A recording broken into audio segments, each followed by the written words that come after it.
Assalamu alaikum guys, pray you're all well. I know I'm supposed to be doing the video on the jazm verbs today, but I don't know if I'll get a chance to, so I thought I'd just do a little vlog for you. I'm just on my way out to go and teach one of my students, Enes. Please make dua for him. He's doing his GCSE this year, his Arabic GCSE. This is the office, by the way.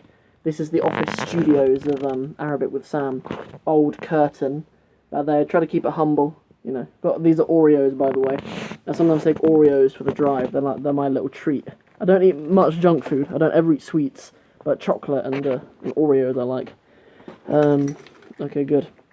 I need the laptop. I'm giving him. We're going to kind of do a mock exam today, inshallah. I'll show you the exams that he's going to do. We've got these writing exam, Arabic writing exam, Arabic reading exam. These are ones from 2010. Those of you who are in the GCSE revision program that I'm doing, there's only a few of you, but I'll do a breakdown of this and do a whole walkthrough of this paper soon, inshallah. Question number 1. You see this advert in someone's front garden. There's a few little bits and bobs. Put a cross next to the 5 things. What have we got? Sajjada. What's one of those? Put it in the comments if you know what a sajjada is and if there's one there. Next one. Al'ab atfal. What is Al'ab atfal?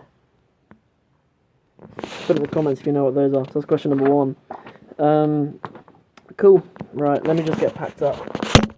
Had a very nice day today. We've had beautiful weather here in Cornwall, actually. I had my son out in the garden a second ago. We're having a little run around. He's asleep now. Having his little nap. Okay, bag. Oreos. Car, the old workhorse. This car. You have no idea how many miles this car has done. When you go and visit my students and stuff. I'm driving to and from London to visit students around and about. So, I'll catch you guys later on. Gonna get in the old workhorse. And see you guys later. Assalamu alaikum. We drive a lot here in Cornwall. We need to. There's about one bus every week that goes from my village into anywhere with a shop or a train station. So we drive a lot out here in Cornwall. So I try to use the time. I mean, I have a half an hour journey whenever I drive to visit any of my students out here. So I just use the time to practice some Quran. Often I just recite whatever Quran I've been memorizing, or whatever Arabic poetry I might be teaching one of my students.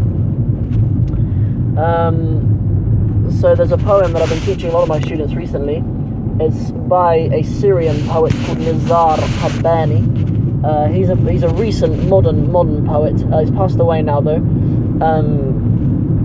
Recent poet, very very famous though. I mean, a lot of his work's been translated into English.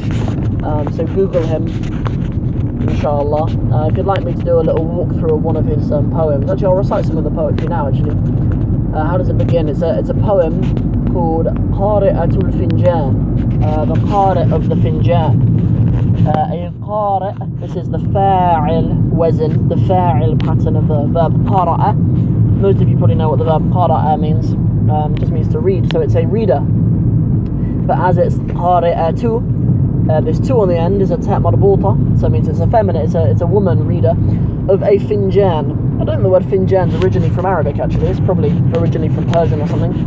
But it means a cup, so it's like a cup reader. So like some people do like it's obviously haram, and it's a type of sihr when people claim to be able to read your future by looking at the tea leaves in the bottom of a cup of tea or something, and some nonsense like that. And it's about that basically. So the poem goes: جلست والخوف بعينيها تتأمل فنجاني المقلوب قالت يا ولدي لا تحزن فالحب عليك هو المكتوب. Those are the first two baits of that poetry.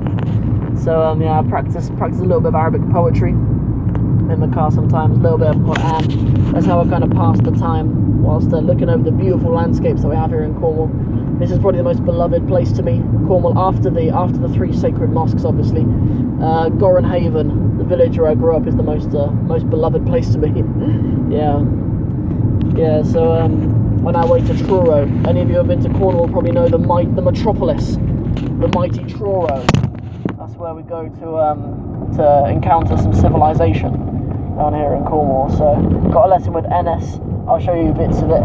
He's the only student who I'm teaching down here who's doing his GCSE exam. So as I say, please make dua for him. Oreos are finished. It wasn't a whole packet though, you remember, check the tape. It wasn't a whole packet of Oreos, there's only 3 in there actually. So if my wife's watching, not a fatty. Right, so we've arrived here in Truro, packed up now, we're going to go in and see the Libyans.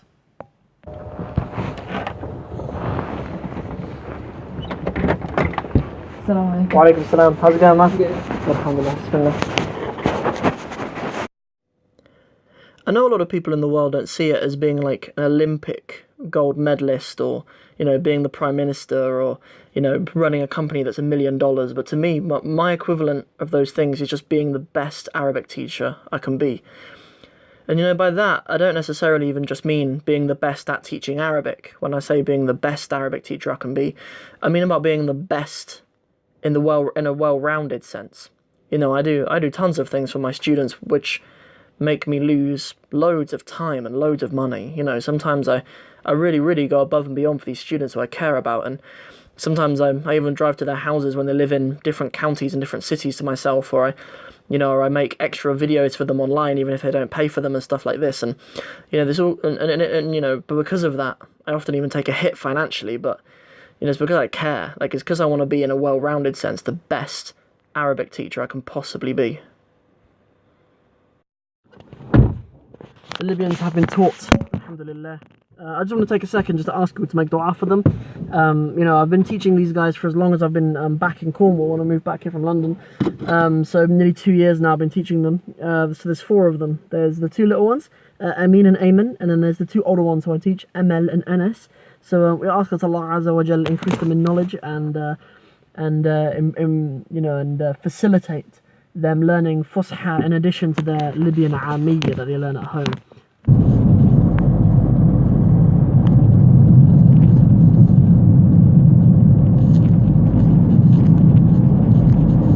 Back in the studios, alhamdulillah. So basically I just wanted to give a little shout out to these. I'm going to put these in my Instagram story as well, actually.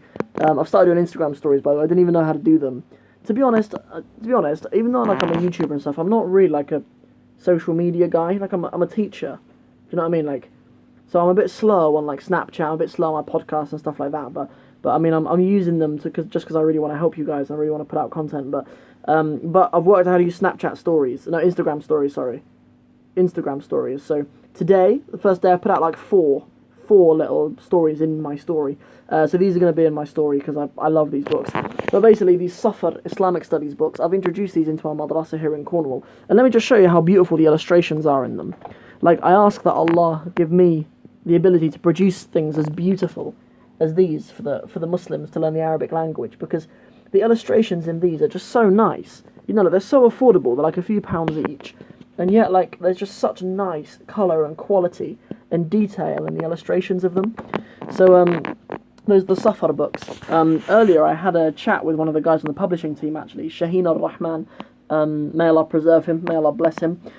He's on that team, and he contacted me, actually, because they're hoping to put together an Arabic language curriculum. So in a way, I'm kind of one of the consultants for them, which is quite exciting. But, yeah, have a look at those anyway, inshallah. And have a look at my Instagram as well.